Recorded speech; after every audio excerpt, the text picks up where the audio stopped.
Seja muito bem-vindo ao canal Caminhos da Ferramentaria. Como você pode ver no título do vídeo de hoje, nós vamos falar sobre os 10 erros mais cometidos por uma empresa de ferramentaria. Mas antes de falar sobre esse assunto, deixa o seu like nesse vídeo, dessa forma o YouTube vai recomendar esse vídeo para outras pessoas que estão buscando sobre o tema ferramentaria. E se você por acaso caiu aqui de paraquedas e não é inscrito, inscreva-se nesse canal. Dessa forma você vai estar ajudando ao canal crescer ainda mais. Bom, vamos lá para o vídeo então, e quem sabe você frequentemente não vê um desses 10 erros acontecendo aí na empresa onde você atua atualmente. Não, aí não dá, né? Mas quem sabe de repente você não vê um desses 10 erros acontecer frequentemente na empresa onde você trabalha. Bom, primeiro erro muito comum cometido por uma empresa de ferramentaria é definir um plano de método sem ter recebido o desenho de produto do cliente. E por que as ferramentarias sempre cometem esse erro? Geralmente a ferramentaria recebe primeiro a matemática do produto. E baseado na matemática, ela, dada a sua expertise, conhecimento até do produto, ela já se prontifica a definir ali um plano de método para aquele produto. Mas aí é que ela acaba caindo numa armadilha, porque o desenho de produto ele traz informações muito importantes em relação à tolerância de linha de corte, tolerância de superfícies, tanto as de acoplamento quanto as superfícies livres, e tolerâncias em relação aos furos que a peça possui.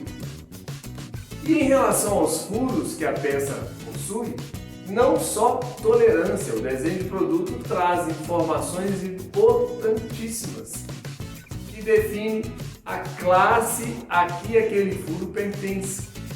Se ele é um furo que vai exigir um controle mais apurado, uma tolerância mais apertada, ou se ele é um furo que vai ter uma tolerância muito aberta, inclusive podendo até ficar deformado.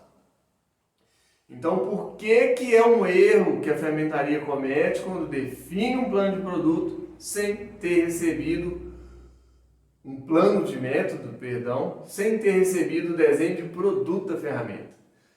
Pode acontecer da ferramentaria ela se preocupar muito na questão do processo de um furo da peça. Às vezes o furo ele não vai ser tirado de martelo, ele não consegue ser feito com cunha, e aí de repente o pessoal tem que desenvolver aquele furo. Primeiro furar de martelo para depois dobrar uma aba, por exemplo, aquele furo cair na posição.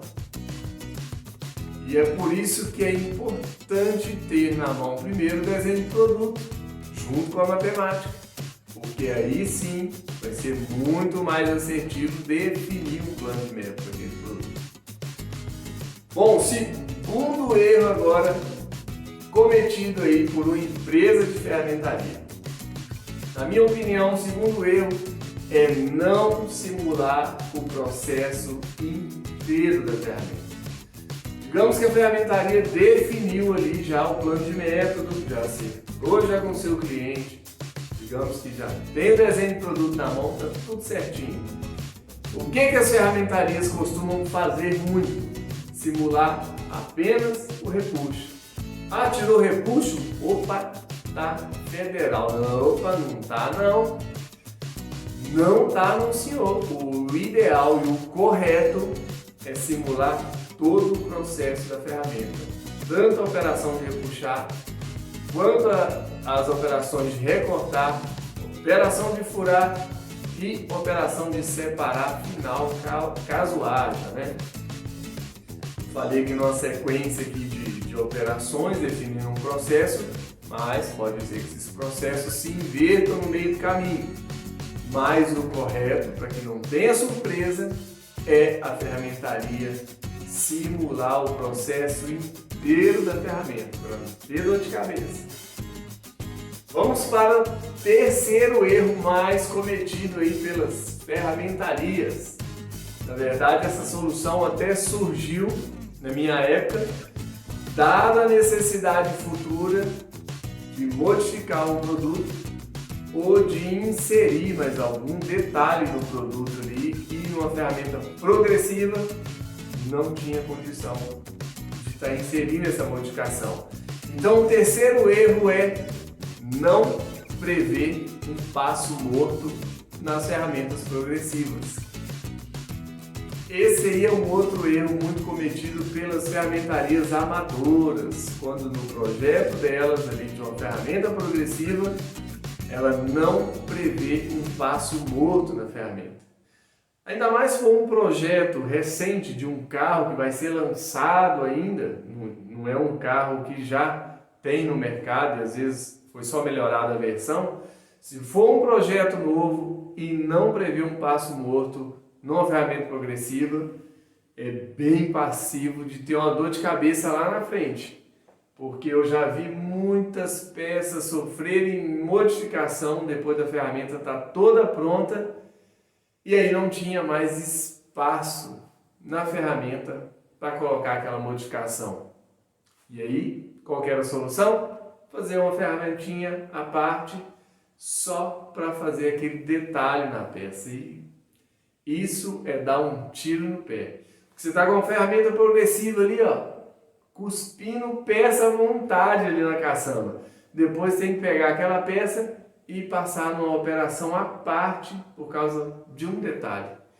Então, não prever um passo morto na ferramenta progressiva é um dos erros bastante cometidos aí pelas ferramentarias amadoras, digamos.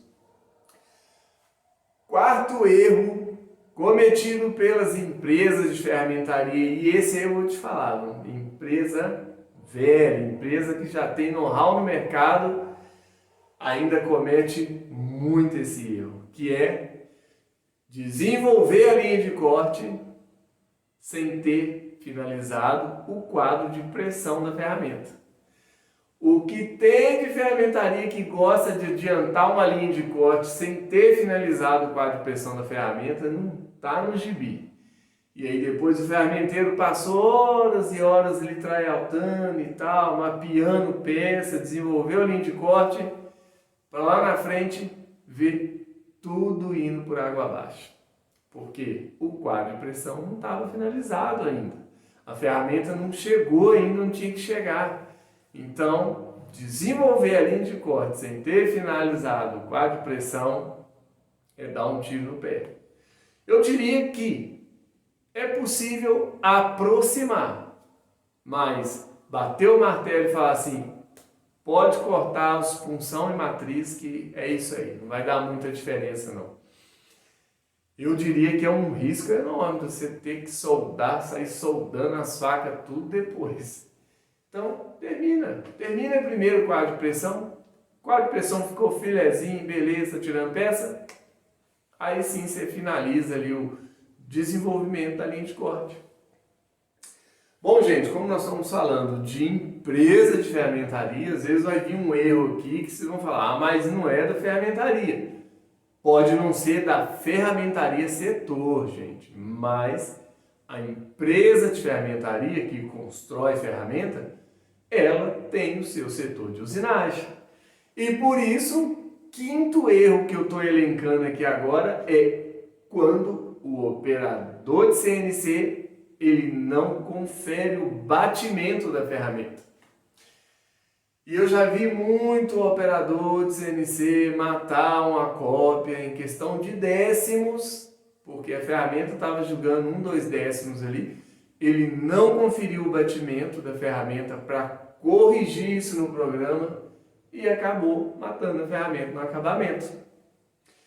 É pouca coisa, na verdade, mas a ferramenta, a cópia da ferramenta, ela tem que estar fiel ao arquivo 3D.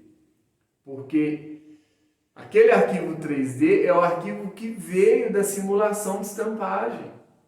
Então, se não estiver fiel, que resultado eu vou esperar lá na frente, na hora que eu estiver fazendo o tryout da ferramenta? 2 décimos aí conta muito, pode modificar bastante o resultado. Então, eu elenquei esse aí. Operador de CNC, não conferir batimento da ferramenta. Ele pode matar uma cópia e isso aí impactar no resultado lá na frente. Bom, sexto erro agora. Sexto erro que eu elenquei foi o seguinte.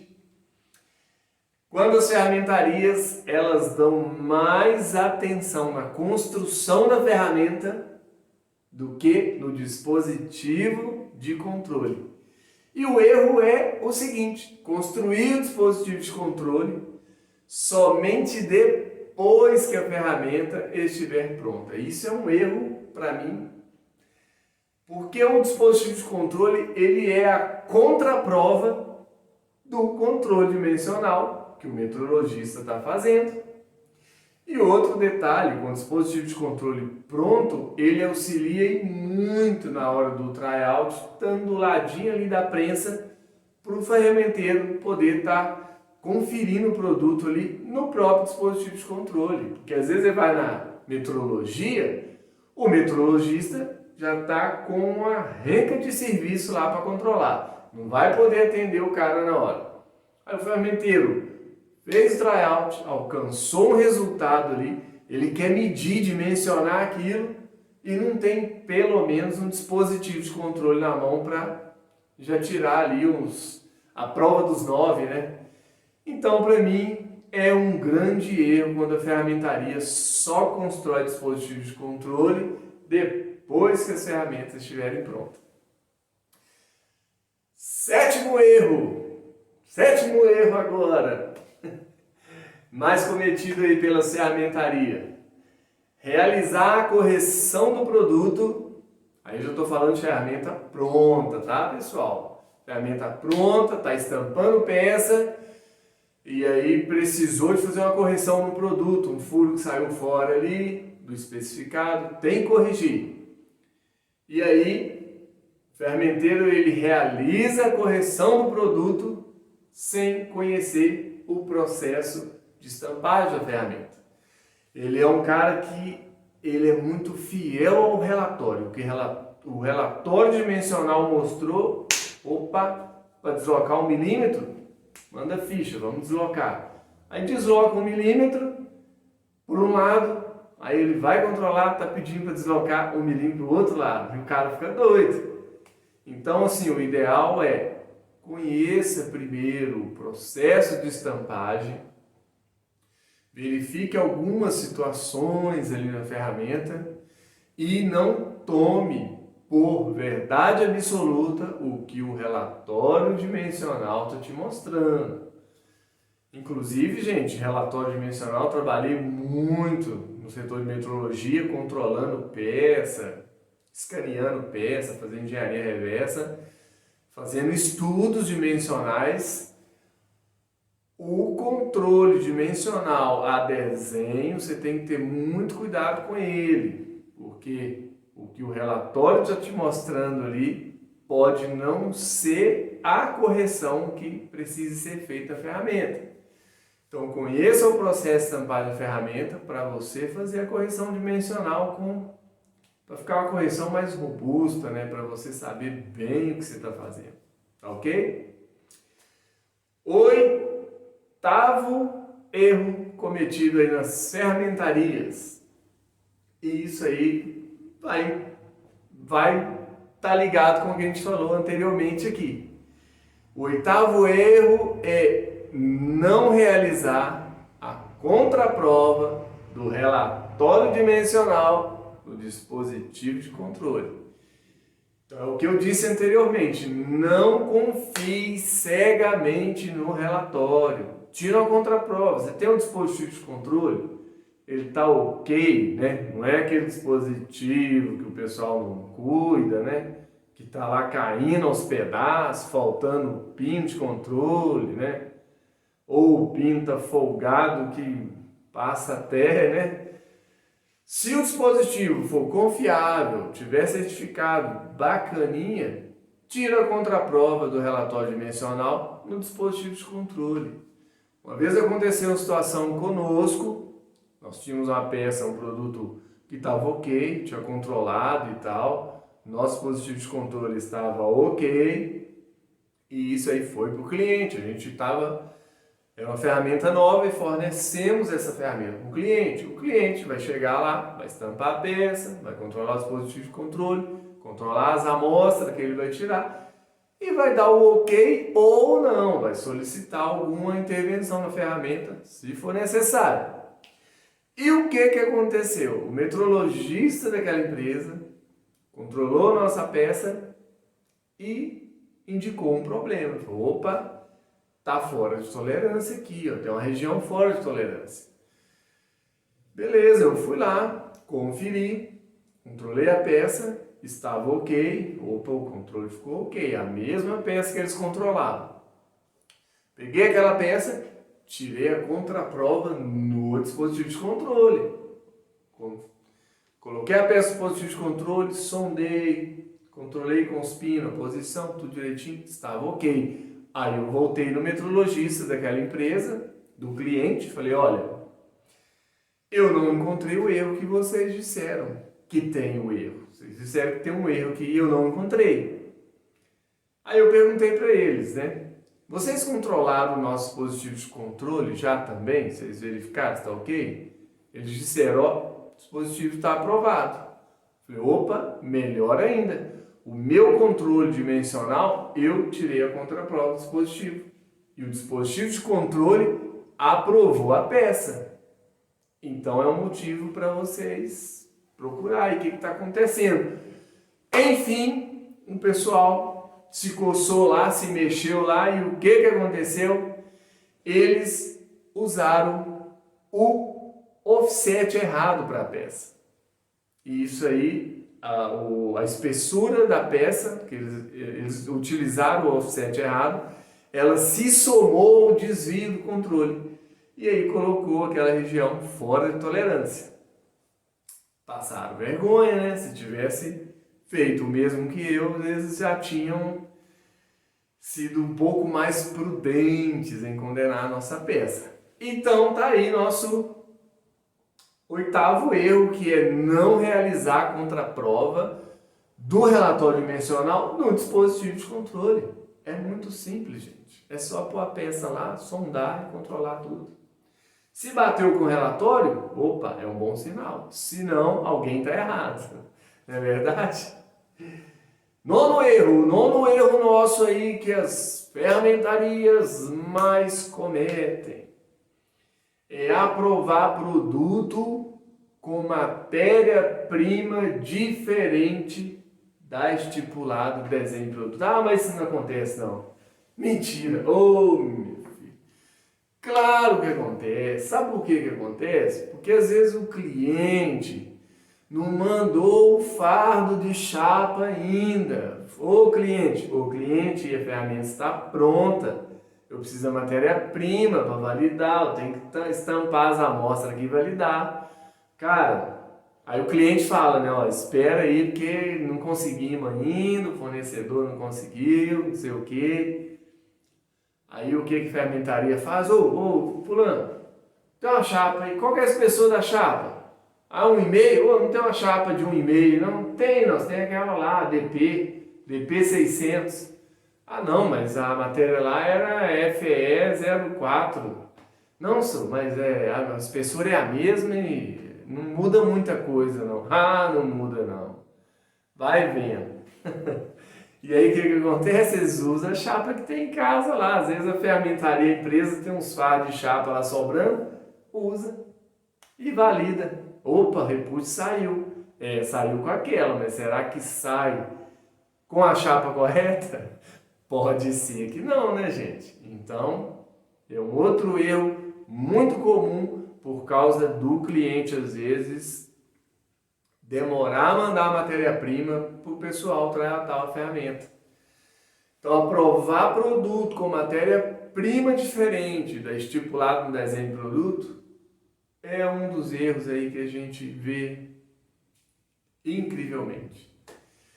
E o último erro, nosso 10º erro aí que eu elenquei, porque eu trabalhei na metrologia durante muito tempo e isso é muito comum. Às vezes o metrologista não percebe como não perceber, né? Já contei aqui antes no vídeo. É a metrologia controlar as peças com matemática espessurada. Isso acontece ou porque o metrologista é preguiçoso ou porque ele não sabe trabalhar muito bem com software para deixar a matemática só no filo matemático, só com a casca. E o que acontece? Eu já vi acontecer. Não sei se hoje os softwares estão mais apurados, né? Mas o que acontece? Quando você tem uma matemática espessurada, digamos que ela tem 1 milímetro de espessura, o metrologista vai apalpar aqui na matemática, só que o produto, digamos que o produto tenha 1 milímetro de erro. Aí o que acontece? No apalpar aqui, o software ele precisa selecionar uma das superfícies como referência para indicar o desvio. E aí o que acontece? O software seleciona o lado errado para indicar o desvio. Aí aquela peça que tinha 1 milímetro de erro, talvez vai nem aparecer erro, vai falar que está zerado. Por quê? A palpação atravessou a matemática e chegou na superfície de baixo. E o desvio que está aparecendo no relatório não é em relação ao toque que foi dado em cima, mas ele pegou como referência a superfície de baixo para indicar o desvio. E aí está zerado e não está com 1 milímetro de erro. Por isso que o ideal metrologista pega a matemática do cliente, prepara a matemática, deixa só no filo ali matemático, só a casca e acabou esse problema. Você vai controlar a peça ali, ó, você não precisa nem pensar sobre isso. O desvio que aparecer, ele vai ser real. Ele não vai contar com essa questão da matemática estar espessurada. Bom, gente, o vídeo era sobre isso, os 10 erros mais cometidos nas ferramentarias. E comenta aí no vídeo aí aonde você trabalha. Quais são os erros que você mais vê acontecer? E acontece 1 ano, 2 anos, 3 anos e o pessoal não muda. Parece que o negócio não tem como fazer de outra forma, né? Sempre batendo na mesma tecla. E é complicado, porque quem sofre com isso é quem está executando, é o ferramenteiro que ficou horas e horas debaixo de prensa.